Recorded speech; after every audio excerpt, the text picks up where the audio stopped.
apa sih tanda kurung gitu ya? Oke, coba ya. Kira-kira bisa nggak nih? Wah, ternyata error. Nah, di sini ada keterangan ya, syntax error. Nah, missing parenthesis in call to print. Ya. Nah, dan juga did you mean print update 1? Nah, di sini tuh dia ngasih tahu tanda petiknya, ada tanda buka kurungnya di sini. Berarti kita yang missing itu adalah tanda buka kurungnya ya. Nah, kalau misalnya kita bingung, kita bisa buka aja di sini Stack Overflow-nya. Nah, what does syntax missing bla bla bla bla. Nah, kita klik ya. Ketika kita sudah klik, maka di sini tuh akan muncul ya keterangannya. Apa sih, kenapa sih error? Nah, ini ada yang jawab juga nih. Ya, yang jawab itu yang pokoknya jawaban paling benar yang sudah divalidasi itu yang ada tanda centangnya kayak gini. Nah, kalau sudah ada tanda centang, berarti dia tuh sudah benar ya. Nah, berarti yang benar tuh adalah print hello world seperti ini. Ya, walaupun ada tanda koma di dalamnya tuh nggak masalah. Nah, kita coba ya. Berarti kan di situ katanya boleh nih pakai tanda koma. Kita coba nih outputnya kayak gimana. Ya, jadi dia tetap akan ngebaca si koma ya. Tapi kalau dia titik gimana, coach? Gak apa-apa, kita coba-coba aja. Nah, dia tetap akan titik ya, karena dia akan dibaca sebagai value nih, bukan sebagai nilai. Bukan sebagai misalnya kayak desimal atau sebagai kayak perkalian ya. Biasanya kan kalau kita di matematika itu nggak perlu nulis silang lagi kan, kita cukup nulisnya tanda titik, berarti artinya dikali gitu. Nah, kayak gitu ya. Nah, kemudian ada juga single quotes ya. Jadi di sini itu kenapa ketika kita running dia tuh tanda petiknya cuma satu, coach? Karena apa? Dia hanya akan tetap menyatakan bahwa ini adalah string ya. Dia tetap menyatakan ini adalah string. Tapi beda kalau kita pakai tanda print kayak gini di depannya. Dia juga akan berbeda, jadinya itu adalah single quotes juga, tapi nggak akan ada lagi tanda petiknya seperti tadi ya.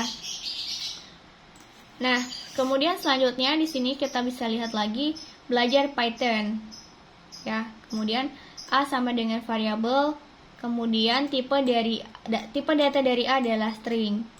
Nah, ingat ya, A sama dengan belajar Python. Nah, kalau si A ini itu adalah variabel ya.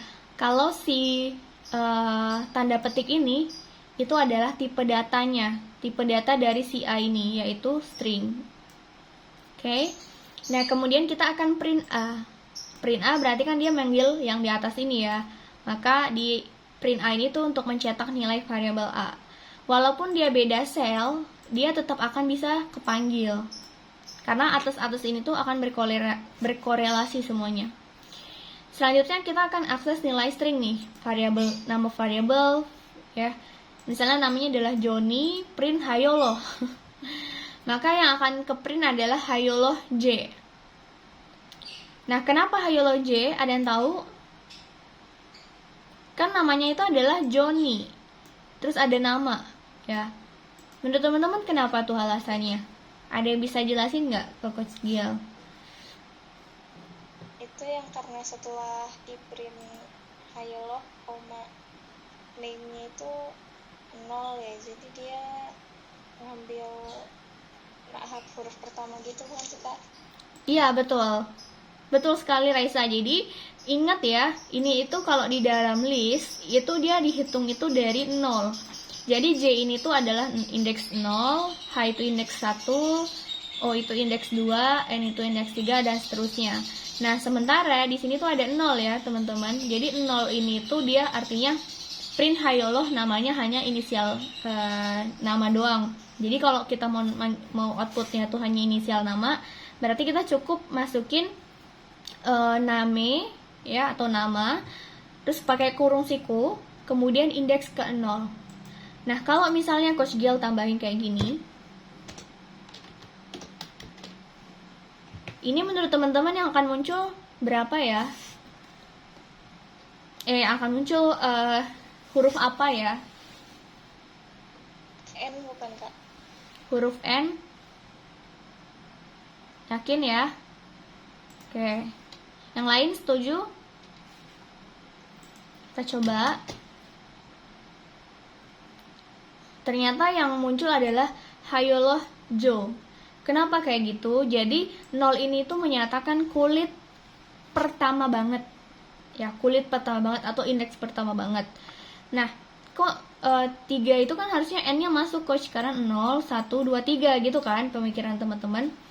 Tapi tidak seperti itu. Jadi rumusnya itu adalah, kalau misalnya rumusnya kan 0.3 ya. Jadi yang kulit setelah tanda titik 2 itu adalah N dikurang 1, teman-teman. Nah, N kurang 1 kan berarti 3 kurang 1, berarti 2. Jadi dia tuh ada yang namanya tuh, kalau teman-teman ingat tuh ya, kayak kita di pelajaran NLP itu kan ada yang namanya tokenization, steaming gitu ya. Kalau di sini tuh dia di-cut gitu, teman-teman, dipotong. Jadi terjadi perpotongan. Nah, biasanya ini akan dibahas lebih detail kalau udah masuk ke pembelajaran array 2 dimensi, 3 dimensi gitu ya. Nah, jadi N kurang 1 berarti 3 kurang 1 kan 2. Nah, berarti yang dia cuma sampai huruf O-nya aja. Jadi si ketiganya ini nggak ikut. Gitu ya, teman-teman. Sekarang Coach Gil mau tanya. Kalau ini 3, kemudian ini itu 5, berarti outputnya apa?